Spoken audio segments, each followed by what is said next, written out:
आप सभी का आपके अपने YouTube चैनल नेक्स्ट पढ़िए में स्वागत है। मैं गगन आपके लिए साइंस के उलझे हुए सिद्धांतों को कुछ सरल बनाकर आपको समझाने के लिए आया हूँ। कुछ समझाने का प्रयास करता हूँ आपसे। हम साइंस के बारे में बात करेंगे। किसी भी कॉम्पिटिटिव एग्जाम में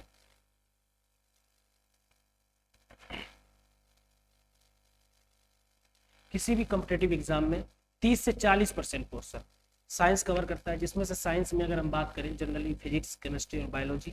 इसके अलावा टेक की बात होती है। जो टेक है, टेक में हम पढ़ेंगे अपने रक्षा अनुसंधान संबंधित या रडार सिस्टम है, एलईडी क्या है, एलसीडी क्या है, एयरक्राफ्ट या जो फाइटर प्लेन है, इन सभी के बारे में हम पढ़ेंगे। इससे पहले हम फिजिक्स और केमिस्ट्री और बायोलॉजी के बारे में कुछ जानकारी आपको बताएंगे। इसके साथ साथ में कुछ जो सिद्धांत हैं जिनके बारे में अक्सर परीक्षाओं में पूछे जाते हैं, जैसे कि जब हम केमिस्ट्री पढ़ते हैं तो उसमें ऑर्गेनिक या इनऑर्गेनिक होता है। तो जो ऑर्गेनिक केमिस्ट्री की हम बात करते हैं तो उसमें कुछ हाइड्रोकार्बन से संबंधित चीज़ें हैं जिनके बारे में हम पढ़ेंगे। साथ साथ में फिजिक्स के और बायोलॉजी में भी कुछ सिद्धांत हैं जिनकी बात हम करेंगे। फिजिक्स में बात करेंगे हम पूरा एक विस्तृत विवरण जो कॉम्पिटिटिव एग्जाम के सिलेबस के अंतर्गत आता है, सब पर चर्चा करेंगे। इसके साथ साथ हम आपको बताना चाहेंगे कि जो साइंस है वो मेनली 3 पार्टों में डिवाइड की जाती है। पहली तो फिजिक्स,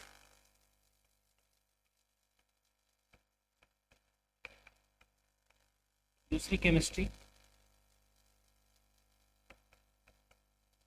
और बायोलॉजी।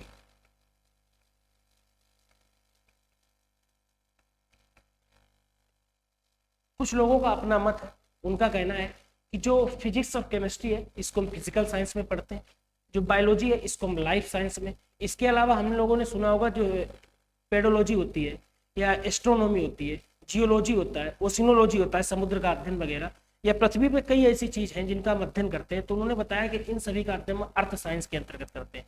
अर्थात कुछ लोगों ने साइंस का जो डिवाइडेशन है वो अपने आधार पर अन्य 3 शाखाओं में कर रखा है, जिनमें से पहला उन्होंने बताया फिजिकल साइंस, फिजिकल, और दूसरा डिवाइडेशन बताया अर्थ साइंस, और तीसरा उन्होंने बताया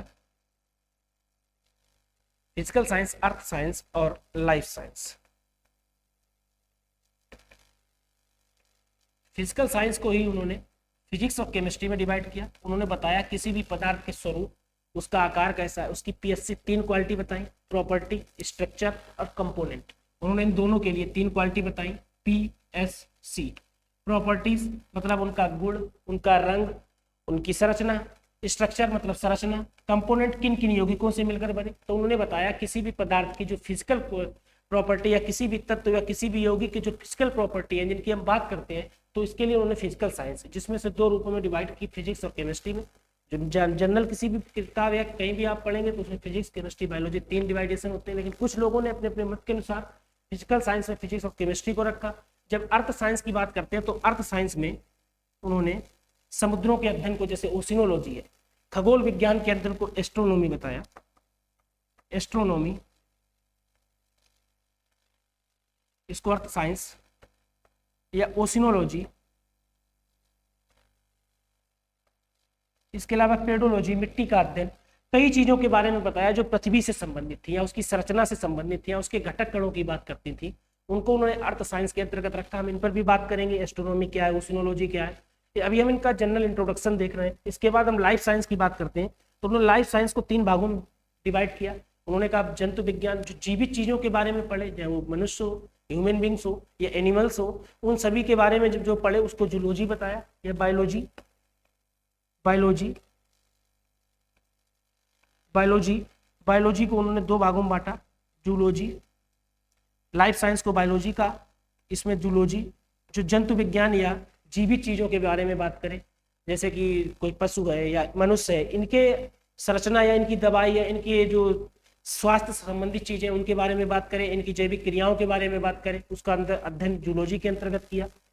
इसी के साथ साथ इन्होंने बोटनी में इन्होंने बताया कि वो ऐसी सभी चीजें जिनके जो वनस्पतियों से संबंधित है, नॉन लिविंग है, लेकिन उनमें भी कहीं ना कहीं कोई क्रिया जिसके माध्यम से वो अपने जीवन को या हमारे किसी न किसी प्रकार से जंतुओं के लिए सहायक है, जैसे फोटोसिंथेसिस क्रिया होती है पेड़ पौधों में, उनके बारे में उन्होंने बात की। तो उसका अध्ययन हमने बोटनी के अंदर किया। इसके बाद में अगर हम बात करते हैं तीसरा जो उन्होंने अध्ययन किया वो मेडिसिन डिपार्टमेंट, मेडिसिन में मतलब जिसमें बी फार्मा और डी फार्मा वाले आते हैं, दवाइयों के बारे में बात की कि कौन सी दवाइयाँ किसके लिए क्या जरूरी है। तो इस हिसाब से अगर हम देखते हैं तो लाइफ साइंस में बायोलॉजी, बायोलॉजी में इन्होंने जूलॉजी और बोटनी, और तीसरे नंबर पर रखा है इन्होंने मेडिसिन।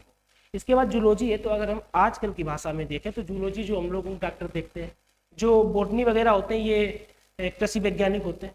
इसके बाद जो मेडिसिन होते हैं वो लोग जो बी फार्मा या डी फार्मा वगैरह करते हैं उनके लिए हम कह सकते हैं मेडिसिन डिपार्टमेंट है। इसके अलावा जो हम बात कर रहे हैं फिजिक्स केमिस्ट्री बायोलॉजी, आखिर में अगर साइंस का ये तो हमने डिवाइडेशन देख लिया, लेकिन ऐसे में क्या जरूरत पड़ी कि हमें साइंस पढ़ने की जरूरत थी, या साइंस के अंदर ऐसा क्या हुआ कि ये एक सिद्धांत बन के सामने आ गए, आज ये मोटी मोटी किताबें इन पर बन गई। तो इन चीजों को देखने के लिए हमें सबसे पहले समझना होगा कि साइंस का अपना इतिहास क्या है। ये तो हमने उनका क्लासिफिकेशन आपको बताया, साइंस कितने भागों में डिवाइड किया गया। वैसे तो अगर हम देखें तो साइंस 50 से ज्यादा शाखाएं जिनकी हम बात भी करेंगे। जब हम फिजिक्स केमिस्ट्री बायोलॉजी कंप्लीट करेंगे तो इसके बाद हम पूरी एक पीडीएफ उपलब्ध कराएंगे जिसमें 50 से ज्यादा शाखाओं की बात की जाएगी, जैसे कि एंटोमोलॉजी हो, कीटों का अध्ययन हो, या सेरिकल्चर हो, सिल्वीकल्चर हो, इन सभी की हम बात करेंगे। हम पूरा आगे चल के बात करेंगे कि जो 50 से ज्यादा शाखाएं हैं उनमें छोटे छोटे जो अध्ययन भी है कि जिसने जिस चीज का अध्ययन किया उसको एक नई विज्ञान का रूप दे दिया। इसी हिसाब से अगर उन सब चीजों को एक अलग क्रम में पढ़ने से ये होगा कि जो प्रश्न वगैरह बनते हैं वो उनको याद बने रहते हैं कि सिल्वीकल्चर में क्या आता है, सेरिकल्चर में क्या आता है। इन सब के अंतर्गत हमें गहराई से जाने की कोई जरूरत नहीं। जो सामान्यतः हम जिन चीजों का अध्ययन करते हैं वो फिजिक्स, केमिस्ट्री और बायोलॉजी। तो फिजिक्स, केमिस्ट्री, बायोलॉजी में अगर हम देखें कि आखिर साइंस में ऐसा क्या हुआ कि हमें इतने सिद्धांत पढ़ने की जरूरत पड़ रही, तो साइंस स्टार्टिंग में साइंस का जो शाब्दिक अर्थ है या लैटिन भाषा में कहें तो इसका मतलब होता है टू नो, या लैटिन भाषा का शब्द साइंटिया जिसका शाब्दिक अर्थ होता है टू नो। जब हम इतिहास पढ़ते हैं तो इतिहास में वेद पढ़ते हैं, वेदों का भी शाब्दिक अर्थ होता है टू नो, जानना या ज्ञान। आपने अगर पढ़ा होगा, हिस्ट्री पढ़ी होगी तो उसमें पढ़ा होगा वेद अर्थात शाब्दिक अर्थ टू नो या जानना, किसी चीज को जानना, वेद है ज्ञान, टू नो जानना। लेकिन यहाँ ये सिर्फ जानने से मतलब नहीं है, यहाँ पर किसी भी चीज का सिस्टमेटिक स्टडी, किसी भी चीज का क्रमबद्ध अध्ययन, किस चीज का कैसे, किस हिसाब से उसके कब रंग का या उसके कब भौतिक स्वरूप का, कब उसके संगठन की बात करेंगे, इन सब का एक क्रमबद्ध अध्ययन ही, क्रमबद्ध अध्ययन जिसके अंतर्गत हम करते हैं वो सभी साइंस के अंतर्गत आते हैं। अब साइंस में अपनी सुविधा अनुसार अलग अलग भागों में विभाजित कर दिया गया। अगर हम उनके फिजिकल की बात करेंगे, उनके भौतिक स्वरूप की बात करते हैं, हम उनके एक लंबाई चौड़ाई की बात करते हैं, ऊंचाई की बात करते हैं, तो उसे हम फिजिक्स के अंतर्गत पढ़ते हैं। हम अगर किसी भी पदार्थ के संगठन की, उसके ऊर्जा के साथ संबंध की बात करते हैं तो उसके अंतर्गत हम फिजिक्स में पढ़ते हैं। अगर हम केमिस्ट्री की बात करते हैं तो उसके हम पदार्थ के अंदर जाने की कोशिश करते हैं, उसके संगठन की बात करते हैं। हम बात करते हैं कि किसी भी पदार्थ में उसका संगठन क्या है, उसके संगठन में प्रयोग होने वाले कंपोनेंट्स क्या हैं, किन किन कंपोनेंट्सों की मदद से उस पदार्थ का संगठन हुआ है। साथ साथ में अगर हम जब उसके आगे बढ़ते हैं बायोलॉजी, तो बायोलॉजी में हम अपने ह्यूमन बींग्स, जो जीव जंतु हैं, इसके साथ हमारे आसपास पाए जाने वाले वातावरण की क्या जैविक क्रियाएं हैं, क्या उनमें होने वाले परिवर्तन है, इन चीजों का अध्ययन करते हैं। इसी आगे क्रम में हम देखते हैं कि जो फिजिक्स है, साइंस जिसका शाब्दिक अर्थ है टू नो, साइंटिया, किसी चीज को जानना या किसी चीज के जानने की उत्सुकता, लेकिन उस सिस्टमेटिक तरीके से, किसी चीज का सिस्टमेटिक अध्ययन जो है वही साइंस है। इन सब चीजों से कभी प्रश्न नहीं बनते, लेकिन एक सामान्य जानकारी के लिए बताना जरूरी था कि आखिर हम किसी चीज की अगर स्टार्टिंग कर रहे हैं तो उसके बारे में हमें जानकारी भी होना चाहिए। अगर साइंस, कोई भी बंदा जो साइंटिस्ट बनना चाहता है तो उसके अंदर का सबसे पहले एक चीज तो होता है, एक शब्द होता है ऑब्जर्वेशन, किसी चीज को समझना, उसकी परख। जब वो व्यक्ति समझता है, उस चीज की परख करता है, तब वो पहले देखता है कि इस चीज में इसका आकार क्या है, फिर उसके बाद उसको अंदर देखता है संगठन, उसकी संरचना क्या है। धीरे धीरे उन्हीं चीजों में गहराइयां बढ़ती चली जाती हैं, और जो ज्यादा उन चीजों का अध्ययन करते हैं, ये ज्यादा अध्ययन कर लो तो फिजिक्स के अगर उनके सिर्फ आपने बाहरी शेप का अध्ययन किया जो हमारे दैनिक जीवन में प्रयोग होता है, हम कह सकते हैं उनके ऊर्जा, सिर्फ ऊर्जा माध्यम या किसी पदार्थ की बाहरी स्वरूप का हमने अध्ययन कर लिया तो फिजिक्स, उसके अंदर संगठन संरचना का कर लिया तो केमिस्ट्री, बायोलॉजी की तो बात हम कर ही चुके हैं। तो इसी क्रम में हम देखेंगे कुछ, जब हम फिजिक्स और केमिस्ट्री, बायोलॉजी कर रहे हैं तो इनमें कहीं ना कहीं इनका इतिहास स्टार्टिंग से रहा हो, इनकी कुछ तो शुरुआत रही होगी, किसी ना किसी को तो इनका जन्मदाता कहा गया होगा, या किसी ना किसी ने तो इनके उत्पन्न होने का श्रेय लिया होगा। तो जब हम साइंस की बात करते हैं तो जनरल साइंस हमने आपको बताया कि फिजिक्स, केमिस्ट्री, बायोलॉजी में किसी भी किताब के आधार पर आप देख सकते हैं 3 प्रकार से क्लासिफिकेशन। अगर वैसे आप देखोगे तो फिजिकल साइंस से फिजिक्स, केमिस्ट्री। इसके बाद में अगर आप लाइफ साइंस देखोगे तो उसमें बायोलॉजी, मेडिसिन और जूलॉजी आ जाएगी, जूलॉजी, मेडिसिन और बॉटनी। इसके बाद में अगर अर्थ साइंस देखोगे तो उसमें किसी भी पृथ्वी पर जो भी चीजें हैं सभी का अध्ययन अर्थ साइंस के अंतर्गत आता है, चाहे वो समुद्र का अध्ययन हो, चाहे पेडोलॉजी हो, कोई भी चीजें हो, उन सभी चीजों का अध्ययन जब पूरी साइंस कंप्लीट होगी तब करेंगे। लेकिन अभी हम फिजिक्स की बात कर रहे हैं अगर,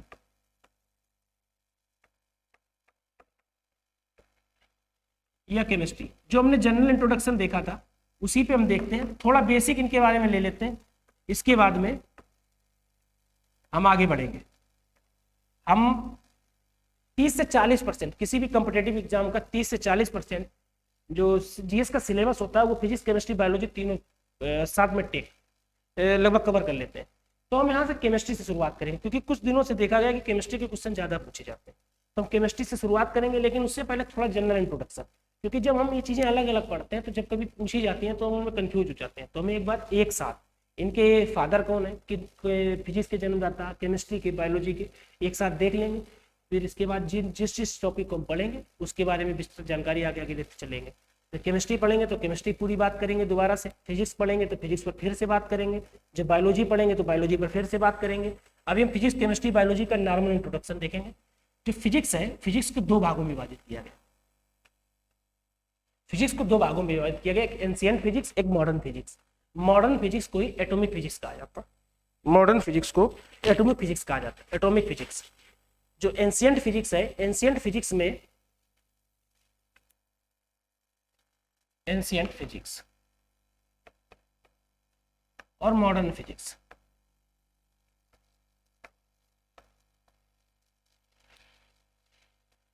जब एंशिएंट फिजिक्स की बात करोगे तो एंशिएंट फिजिक्स में जो जन्मदाता माने जाते हैं वो सर आइजैक न्यूटन माने जाते हैं। आइजैक न्यूटन का जन्म 1719 में इंग्लैंड में हुआ, इनका जन्म इंग्लैंड में हुआ।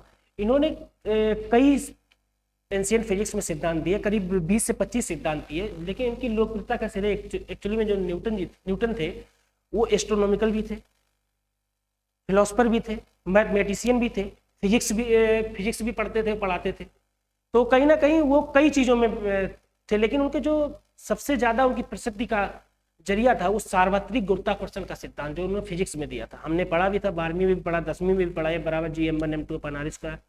जब उन्होंने गुरुत्वाकर्षण का सिद्धांत दिया वो सबसे ज्यादा उनकी प्रसिद्धि का आधार बना। इसके साथ साथ उन्होंने प्रकाशिकी पर भी प्रकाश डाला, ऑप्टिक्स के बारे में सिद्धांत दिए, ऑप्टिक्स के सिद्धांत दिए। इसके साथ साथ उन्होंने न्यूटन की गति संबंधी 3 नियम दिए गए। न्यूटन की गति संबंधी 3 नियम है, आप सभी ने सुना होगा। उन्होंने द्विपद प्रमेय की व्याख्या की। इसके साथ साथ जब हम आगे बढ़ते हैं तो मॉडर्न फिजिक्स में अल्बर्ट आइंस्टीन आते हैं। अल्बर्ट आइंस्टीन सन 1922 में नोबेल पुरस्कार इन्हें मिला। अल्बर्ट आइंस्टीन को सन 1922 में फोटो इलेक्ट्रिक प्रभाव के लिए इन्होंने उसकी विवेचना, उसकी व्याख्या की। उसकी व्याख्या के लिए उन्हें सन 1922 में नोबेल पुरस्कार से सम्मानित किया गया, फोटो इलेक्ट्रिक प्रभाव के लिए। मॉडर्न फिजिक्स जो इसके फादर हैं वो हैं आइंस्टीन, जिन्हें एटॉमिक फिजिक्स का जन्मदाता या आधुनिक भौतिकी का जन्मदाता कहा जाता है, आइंस्टीन। इन्हें सन 1922 में, एक्चुअली में जो नोबेल होते हैं वो नवंबर महीने में दिए जाते हैं, तो 9 नवंबर 1922 को इन्हें भौतिकी का नोबेल दिया गया। किस चीज के लिए? भौतिकी का नोबेल, फोटो इलेक्ट्रिक प्रभाव के लिए। साथ साथ में इन्होंने एक सिंपल मेथड दिया, उसके ई बराबर mc² रिलेटिविटी का जो सिद्धांत था, सापेक्षता का जो जनरल मेथड था, उसके सिद्धांत के लिए इनकी बहुत प्रशंसा हुई, बहुत ज्यादा प्रसिद्धि प्राप्त की। इसके साथ साथ इन्होंने मैकेनिक्स ऑप्टिकल की बात की। तो इसी आधार पर आइंस्टीन को मॉडर्न फिजिक्स का फादर और न्यूटन को एंशिएंट फिजिक्स का फादर कहा जाता है। जब हम आगे बात करेंगे तो हम इनके बारे में विस्तृत से बात करेंगे। हम न्यूटन के सिद्धांतों की भी बात करेंगे, आइंस्टीन के सिद्धांतों की बात करेंगे। आइंस्टीन का जन्म आपके जर्मनी में हुआ था। आइंस्टीन का जन्म यूल नाम की जगह है जो जर्मनी में, वहाँ हुआ था। और जो एंशिएंट फिजिक्स के फादर थे न्यूटन जी का, तो उनका जन्म हुआ था इंग्लैंड में सन 1707 के आसपास, सॉरी 1643 के आसपास। और न्यूटन को द नाइट ऑफ स्कॉलर नाम की उपाधि से सम्मानित किया गया था। न्यूटन को नाइट ऑफ स्कॉलर, उस समय नोबेल चलता ही नहीं था, नाइट ऑफ स्कॉलरशिप पक्का इनको मिलता। नाइट ऑफ स्कॉलर के सिद्धांत से की उपाधि से इनको सम्मानित किया गया था। इसके बाद जब हम केमिस्ट्री की बात करते हैं तो केमिस्ट्री के जो फादर है वो एंटोनियो लेवोसियो को माना जाता है। इन पर हम पूरा भी, क्योंकि केमिस्ट्री स्टार्ट करेंगे तो केमिस्ट्री पर पूरी विस्तृत बात करेंगे। तो केमिस्ट्री के जो फादर है वो एंटोनियो लेवोसियो को माना जाता है। इसके बाद में जो बायोलॉजी है, बायोलॉजी में जूलॉजी हो या बायोलॉजी हो, जूलॉजी हो या बायोलॉजी हो, दोनों के जन्मदाता अरस्तु को माना जाता है। अरस्तु ने मानव के आधार पर एक पुस्तक लिखी, उसी में इन्होंने पूरा मनुष्य के बारे में जानकारी दी। इसके साथ साथ में जो इनके शिष्य थे, जो बोटनी बनी, अरस्तु के शिष्य थे थियोफ्रेस्टस, इन्होंने प्लांटेनियम नामक एक पुस्तक लिखी, रिसोर्स ऑफ प्लांट। उसके आधार पर बोटनी के जो जन्मदाता है वो थियोफ्रेस्टस को माना जाता है। इसके साथ साथ अभी हमने एक चीज देखी थी, मेडिसिन के हिप्पोक्रेटस, मेडिसिन के हिप्पोक्रेटस को माना जाता है। हिप्पोक्रेटस को माना जाता है, मेडिसिन के फादर हिप्पोक्रेटस। देखो हमने तीन चीजें देखी, फिजिक्स में दो भाग, एंशिएंट फिजिक्स और modern physics. Ancient physics Newton, modern physics की बात करोगे तो आइंस्टीन। केमिस्ट्री एंटोनियो लेवोसियर, 1905 में सबसे पहले इनकी एक किताब प्रकाशित हुई, द एलिमेंट ऑफ केमिस्ट्री, जो 1882 में एक किताब प्रकाशित हुई जिसमें 105 तत्वों का विवरण किया। इसी आधार पर केमिस्ट्री के जनक एंटोनियो लेवोसियर को माना जाता है। बायोलॉजी दो भागों में, जूलॉजी और बोटनी और मेडिसिन। जूलॉजी की बात करोगे तो इसके अरस्तु, बायोलॉजी की बात करोगे तो है अरस्तु, अगर बोटनी की बात करोगे तो उसके अरस्तु के ही शिष्य थियोफ्रेस्टस, जिन्होंने प्लांटेनियम नाम की पुस्तक लिखी, सोर्स ऑफ प्लांट। इसके बाद मेडिसिन तो हिप्पोक्रेट्स, मेडिसिन के आविष्कारक या मेडिसिन पुस्तक के जो जन्मदाता, मेडिसिन शाखा के जन्मदाता है वो हिप्पोक्रेटस को माना जाता है। इसके बाद हमने आपको बताया कि ये एक जनरल इंट्रोडक्शन था साइंस का। जब हम फिजिक्स पढ़ेंगे तो हम फिजिक्स की बात करेंगे, पूरा विस्तृत उनमें फिजिक्स के बारे में आपको बताएंगे कि फिजिक्स में क्या क्या उनका हिस्ट्री है, क्या इतिहास है, जितना भी संभव है वो सब फिजिक्स के बारे में हम बताएंगे। जब बायोलॉजी पढ़ेंगे तब उसके बारे में बताएंगे। अभी हम केमिस्ट्री से शुरुआत करते हैं, क्योंकि पिछले दिनों से या पिछले कुछ एग्जामों में केमिस्ट्री के जो क्वेश्चन है वो फिजिक्स से ज़्यादा पूछे जा रहे हैं। बायोलॉजी, इसके बाद केमिस्ट्री, फिर फिजिक्स।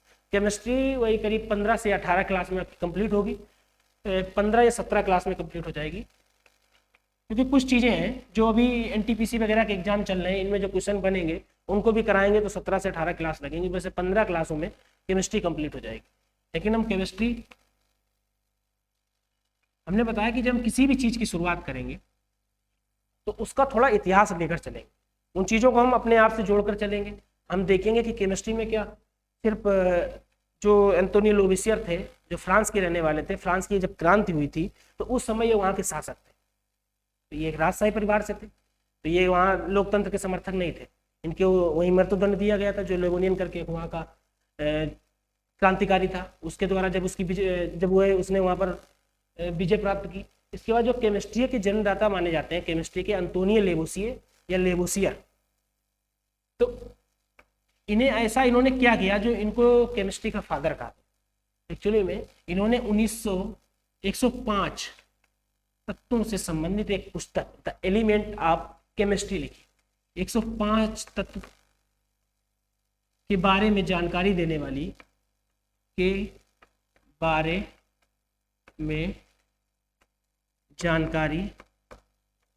वाली पुस्तक का नाम था the element of chemistry. Chemistry की सबसे पहली पुस्तक जिसमें केमिस्ट्री के तत्वों के बारे में कुछ लिखित जानकारी प्राप्त। इन्होंने इन तत्वों की तो जानकारी दी, परंतु इन तत्वों का कोई विवरण नहीं था कि ये हाइड्रोजन 1 नंबर पे है, हीलियम 2 नंबर पे। इसका विवरण परमाणु क्रमांक के आधार पर मोजलिन और परमाणु भार के आधार पर मेंडलीव हुए, डोबेनायर हुए, अलग अलग करके कई साइंटिस्ट हुए जिन्होंने आगे चल के बताया। इन्होंने सिर्फ 105 तत्वों का हल्का फुल्का विवरण दिया। तो पहली पुस्तक द एलिमेंट ऑफ केमिस्ट्री लिखे जाने के कारण एंटोनियो लेवोसियो को केमिस्ट्री का जन्मदाता कहा जाता है। एंटोनी लेवोसियर।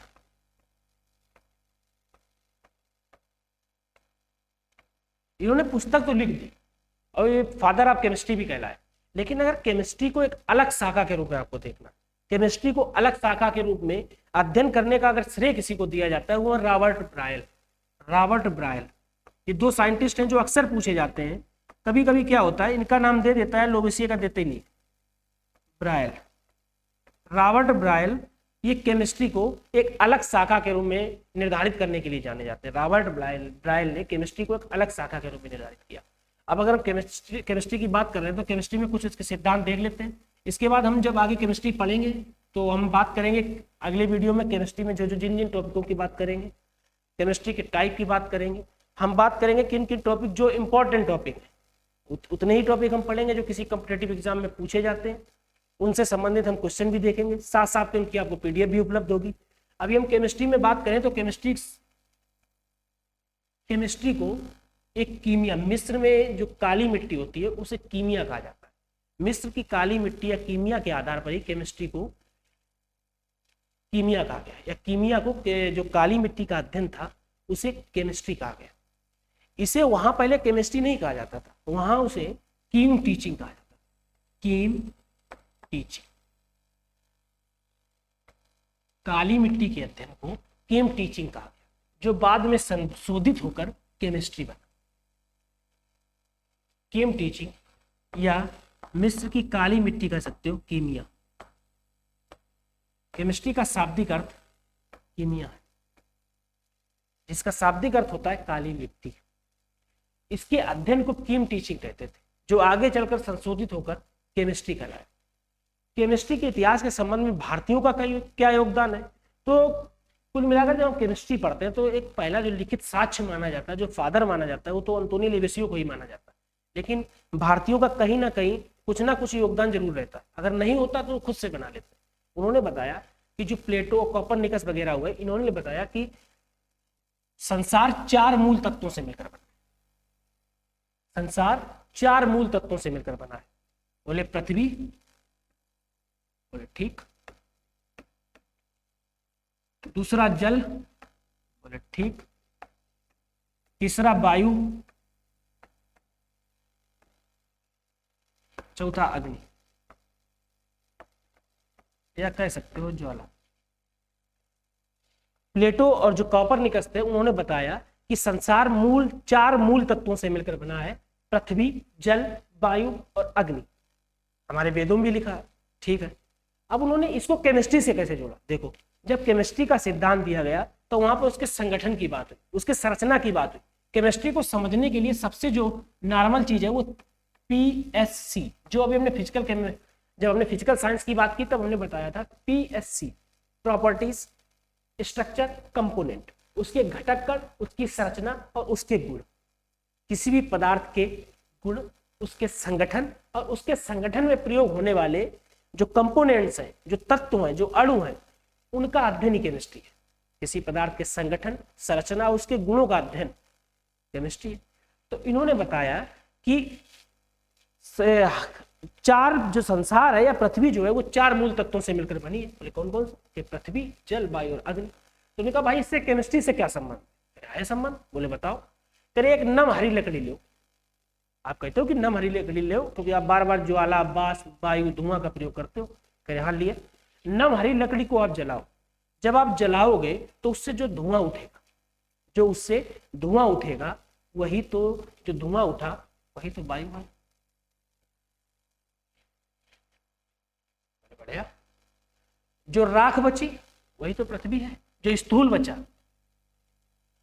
बोले जो जब नम हरी लकड़ी जलाओगे तो उसके ऊपर कुछ वाष्प इकट्ठी हो जाती है, उसके ऊपर फेना सा हो जाता है लकड़ी के ऊपर। आप जलाओगे, कभी सर्दियों में देखा होगा तो पीछे से आगे आग जल रही है, लकड़ी के पीछे से वाष्प निकला करती है बाहर। बोले वही तो जल है। कह रहे अग्नि, कह रहे जो लपट उठ रही वही तो अग्नि है। तो कहीं ना कहीं कोपरनिकस, जो प्लेटो का सिद्धांत था, वो इस हिसाब से केमिस्ट्री में सटीक बैठता है, चीजें बताता है। लेकिन जो चीजें अगर केमिस्ट्री के आप सिद्धांत की बात करो या केमिस्ट्री के पिता की बात करो तो अंतोनी लेवोसियर है, जो कि फ्रांस से बिलोंग करते थे, उन्होंने ही केमिस्ट्री का जन्मदाता उन्हें कहा जाता है। ये तो अलग अलग सिद्धांत है अपने अपने, किसी ने कुछ बताया, किसी ने कुछ बताया। तो ये भारतीयों का योगदान था। अब तो अभी तो नहीं पता, लेकिन भविष्य में ये चलने लगे कि कुछ पता चला कि बायोलॉजी के जन्मदाता कि वो भी तो भारतीय थे। जैसे हम लोग अभी हृदय प्रत्यारोपण करते हैं, तो आज से हजारों साल पहले गणेश जी ने अपना पूरे चेहरे ही प्रत्यारोपण कर दिया था, हाथी का लगा लिया था। तो हो सकता है कि पता चला कि बायोलॉजी के भी हम जन्मदाता हैं, हजारों साल पहले हमारे गणेश जी ऐसे हो गए थे। तो ये चीजें हम कहीं ना कहीं जोड़ लेंगे। अभी कोरोना चल रहा है तो वैक्सीन चल रही है, हर देश अपनी वैक्सीन लगाने में लगा है, अपने अपने सभी के अपने अपने कार्यक्रम है। कोई अपना 2000, कोई यूपी में 2 दिन लगेगी, कहीं 4 दिन लगेगी। तो ये सब सिद्धांत है, आगे चल के कहीं ना कहीं हम अपने आप को अग्रणी दिखाने की कोशिश करेंगे। हर एक देश की कहानी है, ऐसा नहीं कि सिर्फ भारतीय ही सोचते हैं कि भारतीयों का ही योगदान ऐसा है, नहीं, भारतीयों के अलावा दूसरे देश के भी लोग सोचते हैं कि कहीं ना कहीं हम उनसे ऊपर हैं या हम ये चीजें कर रहे हैं। सब लोग अपने आप को आगे दिखाने की कोशिश करते हैं। अब हम केमिस्ट्री की बात कर रहे हैं, तो केमिस्ट्री में हम देखेंगे, हमने अभी किम टीचिंग की बात की, केमिस्ट्री का जो शाब्दिक अर्थ है या केमिस्ट्री के जो जन्मदाता थे। इसके बाद अगर हम देखें तो केमिस्ट्री मूलतः कितने टाइप की होती है। जो केमिस्ट्री है,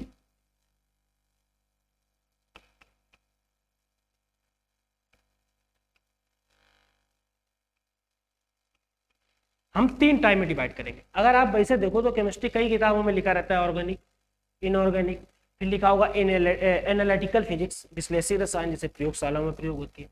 इसके बाद जब आप आगे जाओगे तो लिखा होगा फिजिकल साइंस, फिजिकल केमिस्ट्री, भौतिक रसायन, फिर कहीं लिखा होता है सैद्धांतिक रसायन। ये सब थे जो हमने डिवाइड किया, वो normal 3, inorganic, inorganic chemistry, organic, inorganic, organic. और इसके साथ में एक अन्य डिपार्टमेंट में हम देख लेंगे या यूजेस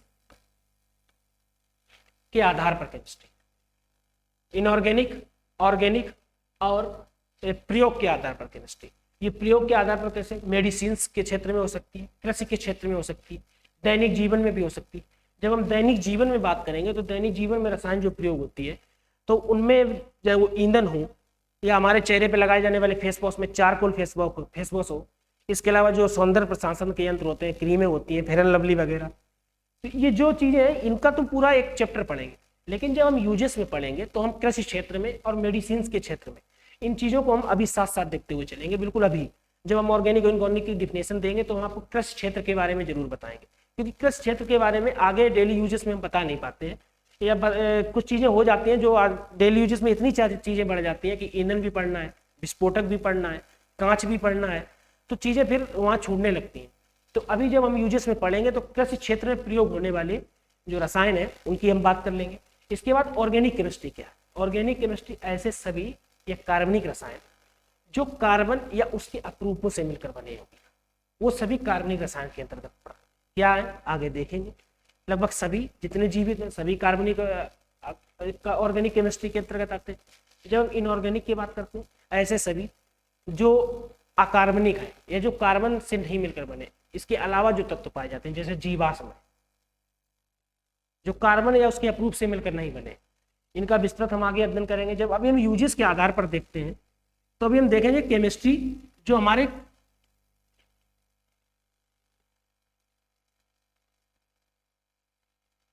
यूजेस के आधार पर, तो यूजेस के आधार पर जब हम केमिस्ट्री की बात करेंगे, ऑर्गेनिक, इनऑर्गेनिक और यूजेस,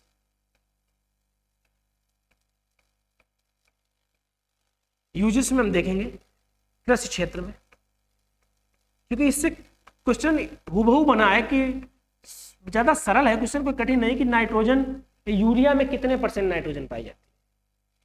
साधारण क्वेश्चन पूछा गया, खरपतवार नाशक का नाम बताओ, कीटनाशक का नाम बताओ।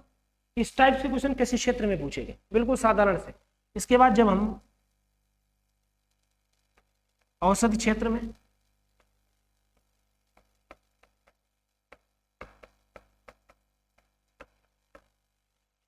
देखते हैं, इसके अलावा हम डेली यूज कह सकते हैं, दैनिक जीवन में रसायन, यूजेस के आधार पर हम देख रहे हैं दैनिक जीवन में रसायन। जब हम कृषि क्षेत्र में बात करेंगे तो हम पूरा चर्चा से बात करेंगे कि जो खरपतवार नाशक हैं या कीटनाशक हैं या जो दवाइयाँ वगैरह पड़ती हैं जिससे कि फसलों में नुकसान ना हो, उन सब की हम बात करेंगे। बायोलॉजी में बोटनी जब पढ़ेंगे तब तो बात करेंगे, लेकिन कुछ चीजें होती हैं जिनमें नाइट्रोजन पाया जाता है, फास्फोरस पाया जाता है, सल्फेट पाया जाता है, उन चीजों को केमिस्ट्री में ही पढ़ेंगे। क्योंकि जब एक साधारण सा क्वेश्चन बना है कि जो यूरिया की बोरी आती है उसमें कितने % नाइट्रोजन होता है, तो नाइट्रोजन 46% होता है। एक बार ये भी पूछा गया कि एनपीके में रेशियो क्या होता है, जो एनपीके का इफ्को या क्रेमको का स्टैंडर्ड रेशियो है, जो इफ्को या क्रेमको जो सरकार की लिमिटेड कंपनियां हैं, एजेंसी हैं, इनका 12-32-16 12-32-16 मतलब नाइट्रोजन 12%, पोटास 32%, पोटेशियम 16, नाइट्रोजन 46%, तो बचा 54% यूरिया बोरिंग क्या होता है। इन सब चीजों की बात करेंगे। अगर हम औषधि क्षेत्र में बात करें तो औषध क्षेत्र में आप जाते हो एमआरआई कराने, सीटी स्कैन, एंडोस्कोपी वगैरह, इन चीजों में औषधि क्षेत्र में जो किरणों का प्रयोग किया जाता है, कब अल्फा बीटा या गामा किरणों का प्रयोग किया जाता है, ये सब कहीं ना कहीं केमिस्ट्री से जुड़ी हुई। तो औषधि क्षेत्र में जब हम बायोलॉजी पढ़ेंगे तो वो दवाइयों की बात करेंगे।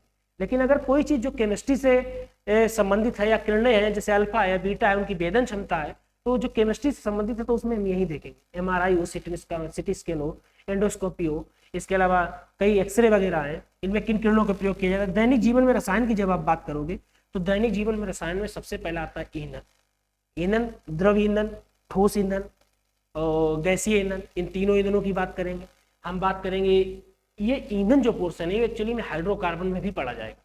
तो हम ये ईंधन दैनिक जीवन में प्रयोग होने वाले रसायन में जो ईंधन टॉपिक रहेगा वो हम हाइड्रोकार्बन में पढ़ा देंगे। क्योंकि हाइड्रोकार्बन में जब हम पढ़ेंगे, क्योंकि प्रोपेन, ब्यूटेन, मेथेन, ये कहीं ना कहीं जितने भी हाइड्रोकार्बन होते हैं एल्केन टाइप के, वो सभी ईंधन है। तो जब एल्केन, एल्कीन, एल्काइन पढ़ाएंगे तो एल्केन में हम पूरा ईंधन क्लियर कर देंगे। इसके बाद में अपने घरों में प्रयोग होने वाला साबुन, मृदु साबुन, कठोर साबुन, अपमार्जक डिटर्जेंट, चेहरे पर लगाए जाने वाले face wash, charcoal face wash हो या कोलतार, कोक, जो गांव में सेल वगैरह बड़े होते हैं, बड़ी वाली जो टार्चें आती थी, बड़ा सेल, उसको जब तोड़ते थे तो उसके अंदर एक राड निकलती थी, ये वो कोक हो, ये चारकोल हो, चारकोल फेस वॉश वगैरह में आते हैं, काले टाइप के होते हैं, और लगभग सभी फेस वॉशों में चारकोल का प्रयोग किया जाता है। इसके अलावा अगर डिटर्जेंट हो गया,